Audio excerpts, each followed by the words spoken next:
All right, we're going to look now at the second question, and it regards the Vatican Bank. And I ask him, should the Vatican Bank be abolished? Archbishop Vigano responds, the Institute of Works of Religion, the IOR. IOR is the abbreviation for the title in both Latin and Italian. It's the official name of the Vatican Bank. It's not called the Vatican Bank. It's called the IOR, or the Institute of Works of Religion. Is a bank, says Vigano, and it is normal that an institution such as the Catholic Church and the Vatican City State are equipped with one. Its management is entrusted to two lay people, the president and a general director, while a commission of cardinals is responsible for supervising its activities. Since it is not administered by the government of Vatican City, in my function of general secretary, I never had any institutional role in the operation of the bank. It is up to those who administer the IOR, i.e. the Commission of Cardinals and ultimately the Secretariat of State, on behalf of the Holy Father to dictate the rules that guarantee its correct management and the transparency of its operations, and also to prevent speculation and illicit activities. Now that leads us to this very important next question. It's the third question. And this is where I ask Archbishop Vigano to detail exactly what was going on in the governorate of the Vatican City with the Vatican Bank. And here he gives dates, names. And I think for the sake of history, this portion of the interview is very important. I think this will go down in the history books. There is a lot of detail here. It is very long, but I think it's worth our study and worth our analysis. So again, I ask him, in my book, Infiltration, I document your investigative work as Secretary General of the Governorate of Vatican City State from July 2009 to September 2011 under Pope Benedict XVI. What else did you find? For the sake of history, can you tell us exactly what happened? And here is Archbishop Vigano's answer. Before being appointed to the governorate, I've been appointed by John Paul II as the delegate for the pontifical representations in the first section of the Secretariat of the State. My immediate superiors were the substitute and the Secretary of State, who were the only ones with direct access to the Holy Father. Listen to the details here, folks. My task was to prepare all the dossiers relating to the hiring and promotion of the staff of the Roman Curia and the apostolic nunciatures, and also to manage highly confidential dossiers concerning members of the Roman dicastery and the College of Cardinals. All right, so Vigano is managing highly confidential dossiers on members of the dicasteries and the College of Cardinals. My investigative activity, says Archbishop Vigano, preparing the dossiers and formulating an assessment on the persons and the suggestion of the decisions to be taken, ended with the delivery of the dossiers to the substitute. It was then up to the substitute and the Secretary of State, first Sodano and then Bertoni, these are cardinals, to present my dossiers to the Pope or not, deciding based on their own total discretion whether to advance someone or shelve them. For example, in addition to the well-known case of McCarrick, what did my superiors do when I gathered very serious information about Cardinal Maradiaga? Why was he elevated to the rank of cardinal instead of being punished in accordance with the crimes he committed? So we see here there's sort of a circuit breaker between Archbishop Vigano and the Pope, and it has to go through the Secretary of State. So Archbishop Vigano could assemble these dossiers, in this case against Cardinal Maradiaga, and present them to the Pope. But if the Secretary of State or the substitute got involved, they could be shelved and they could never get all the way to the top. Does that make sense? Archbishop Vigano goes on to explain some of these problems in the Vatican flow. He says, Cardinal Bertoni, who kept Pope Benedict under control, obtained his permission to remove me from my position because, as I said in my June 2024 statement, j'accuse, I was obstructing his action and his appointments. He had me sent to the governorate as general secretary, but since it was a diminutio, that is a demotion compared to the previous role, Bertoni promised me at the end of Laggiolo's term, who was now close to retirement, I would be appointed president of the governorate, a cardinal's position. On the very first day of beginning my role at the governorate, 16th of July, 2009, I realized the total irregularity and corruption of the administration. I immediately discovered the existence of a finance and management commission, an illegal entity that was not foreseen by the statutes of the governorate, composed of a group of eminent Italian bankers who were in charge of the financial management of the Vatican city-state. This commission, presented as merely a consultative body, in reality had decision-making functions and speculated for their own profit on Vatican investments placed in investment funds, including BlackRock.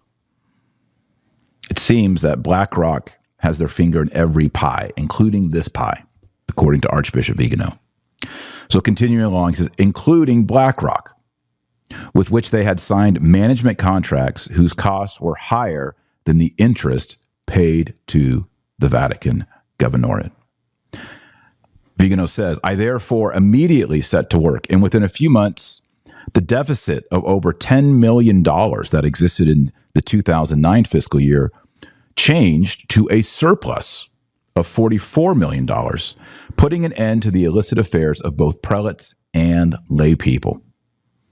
This recovery operation should obviously have entailed the removal of the protagonists of such malfeasance, starting with Cardinal President Logiolo and the administrative director of the Vatican Museums, Monsignor Paolo Niccolini. Logiolo, who reeks of Freemasonry, is roped together with Cardinal Silvestrini, who is in turn a creature of the Secretary of State Agostino Casaroli, the man of Ostopolitik, a key figure of the pontificate of John Paul II. Here we see Archbishop Vigano connecting the Italian bankers with Freemasonry. If you've done any research or any reading on the history of the mafia, the mob in Italy, and the role of banking and the connection with Italian Freemasonry, it's thick. It's thick. Some of that is covered in my book, Infiltration. If you want to read that, you can get it at a Catholic bookstore, Amazon, or I'll send you a signed copy if you go to patreon.com/Dr. Taylor Marshall. Silvestrini, head of the second section of relations with the states, was a prominent member of the St. Gallen Mafia. If you want to know what the St. Gallen Mafia is, read my book, Infiltration. I give you the names, I give you the dates. He was a member of the St. Gallen Mafia and head of the Villa Nazareth University College, a sort of ecclesiastical version of the Young Global Leaders for Tomorrow program of Davos. Here you see deep church, deep state working together. Former Italian Prime Minister Giuseppe Conte, a dark figure who condemned Italians to house arrest during the pandemic farce, emerged from this breeding ground at the crossroads between deep church and deep state. Monsignor Paolo Niccolini belongs to the so-called Lavender Mafia, the Vatican homosexual lobby. As administrative director of the Vatican Museums and Cultural Heritage of the governorate, he found himself managing the main source of revenue for the Vatican city-state. Among Niccolini's main misdeeds that I immediately had to deal with, there was a contract he prepared with the approval of Cardinal Logiolo and my predecessor, Monsignor Renato Boccardo, for the restoration of Bernini's colonnade and the two fountains of St. Peter's for the value of 15 million euros. The governorate was not actually included among the parties to the said contract, which had instead been stipulated in a Swiss bank between the company responsible for raising funds to finance the works through an advertising display on the colonnade of St. Peter's Square and the company in charge of the restoration work, chosen by Niccolini without any tender. Monsignor Niccolini was owed a significant monthly fee paid to him directly by the firm that raised the funds through advertising. This firm retained for itself some millions of euros already collected, which should have been paid to the company that was carrying out the restorations according to the progress of the work, to the point of causing its interruption. I was therefore forced to intervene, to have the contract dissolved and demand that the sums collected be immediately paid to the governorate, and thus provide the remuneration of the works carried out. It was then that I was kicked out of the governorate, and Cardinal Agnello once again found himself in a position to act undisturbed. So here's just one example of some graft, some kickbacks, some manipulation of contracts, and the flow of money for the restoration of, what was it, Bernini's colonnade? Yeah, in the two fountains. If you've ever been to St. Peter's, the Vatican in Rome, there's those two fountains out in the piazza. I assume that's what he's talking about there. So this is just an example here of one case that's worth $15 million with corruption. And Archbishop Vigano comes on the scene. He blows the whistle and he's out. He's kicked out. Archbishop Vigano gives us another case. He says another case of mismanagement was the assignment of the contract for setting up sales points at the Vatican museums to the Opera Laboratori Fiorentini, which represented a turnover of millions of euros and which allowed Niccolini to gain an enormous personal economic advantage under the table.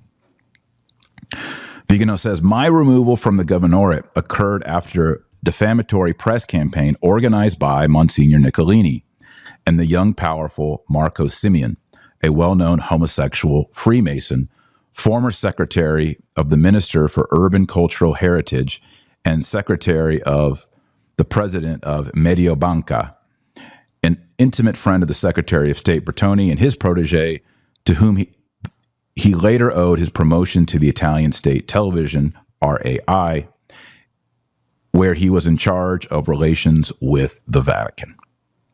My work was nullified, said Vigano, and dissolved the team of collaborators I had set up, confirming in their places all the corruption protagonists I had reported. Monsignor Niccolini was promoted to head of the pontifical villas in Castel Gandolfo, where he would manage an enormous property much larger than the Vatican city-state.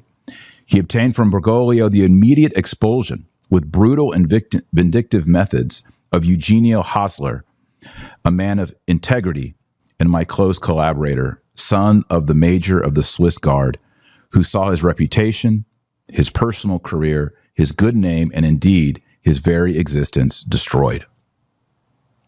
Recently, Monsignor Niccolini was appointed by Bergoglio as director of the Laudato Si Higher Education Center, which deals with green projects in accordance with the diktats of the World Economic Forum of Davos.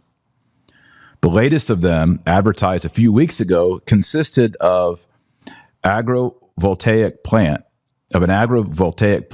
in the extraterritorial Vatican property of Santa Maria di Galleria. The project had already been proposed by Cardinal Agnello under Benedict XVI, and I was one who prevented its realization. So here you kind of see, it's not just the banks and it's not just the flow of money. It's also these projects that are associated with, according to Vigano, papal documents, right? So they need this done. It's been blocked before. And to sort of pave the way for these green projects, there is the Laudato Si. And so he takes Niccolini, who's this corrupt guy, according to Vigano, and Bergoglio appoints him the director of this Laudato Si Center. And then they begin their project. So again, it's sort of this hand-in-glove, deep state, deep church, according to Archbishop Vigano. Following these media attacks, Pope Benedict XVI set up a commission of inquiry made up of three cardinals, Herranz, Burke, and Lagiolo, despite the latter being directly implicated. And I think, just as an aside here, this shows just Pope Benedict being naive. And I think, in retrospect, we see that. Bertoni managed to persuade Herranz to dissolve the commission, which he then replaced with a disciplinary commission of the governorate, which, despite being under the control of Bertoni himself, decided to dismiss Niccolini and adopted sanctioning measures against the management of the pontifical villas.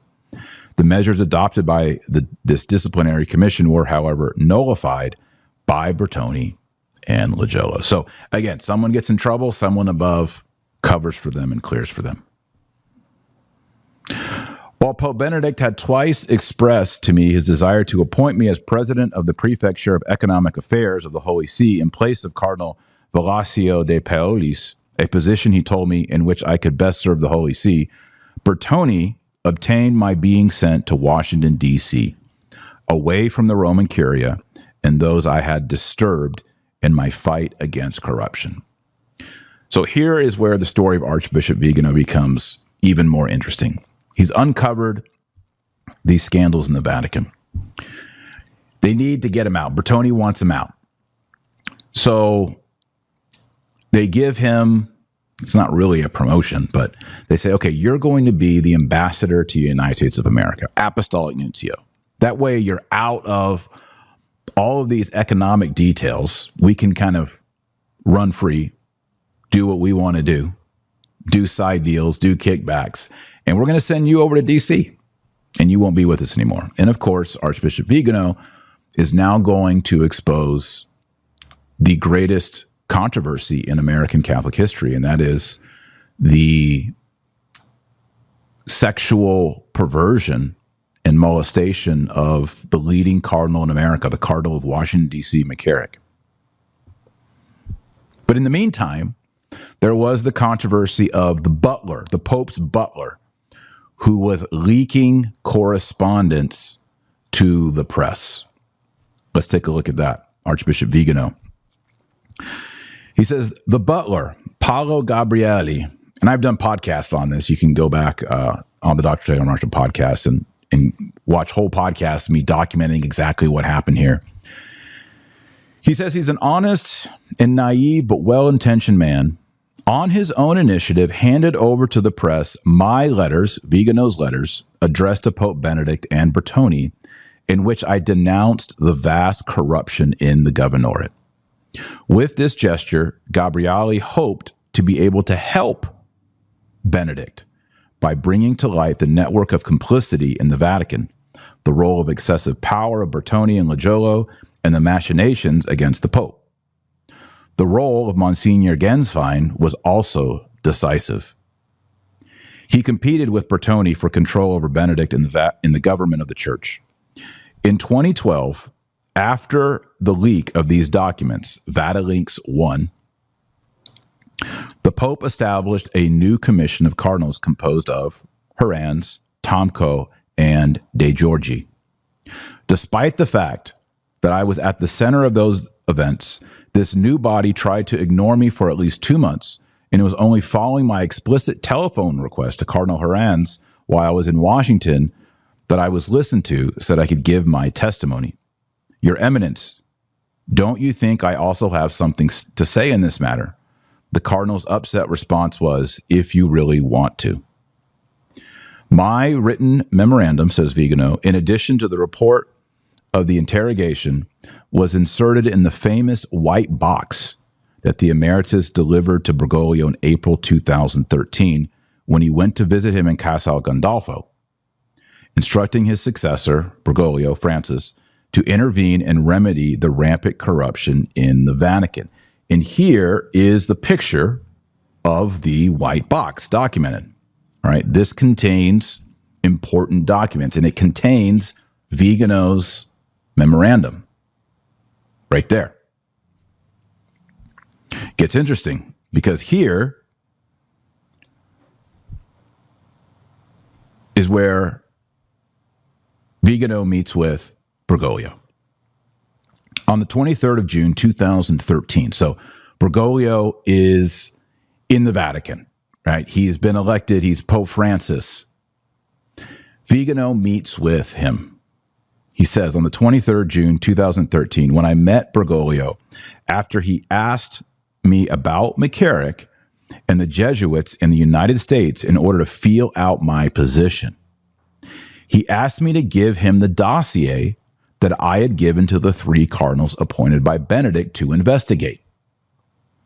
I did so immediately, and he told me, I have a small safe in my bedroom. Now I'll take it over there, which he did, and read it this evening.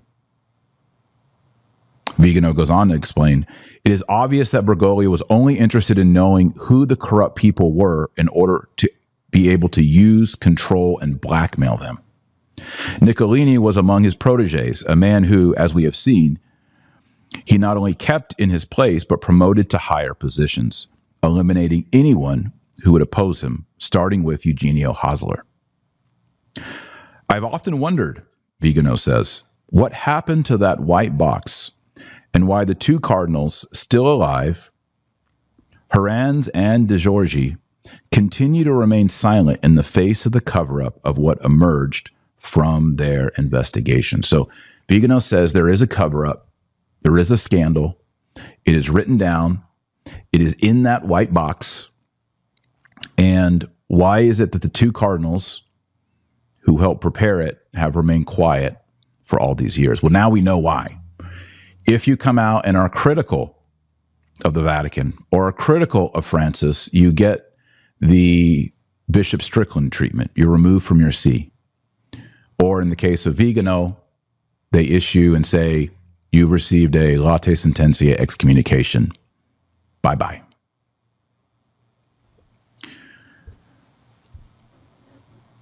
So that reveals sort of how the sausage is made in the Vatican.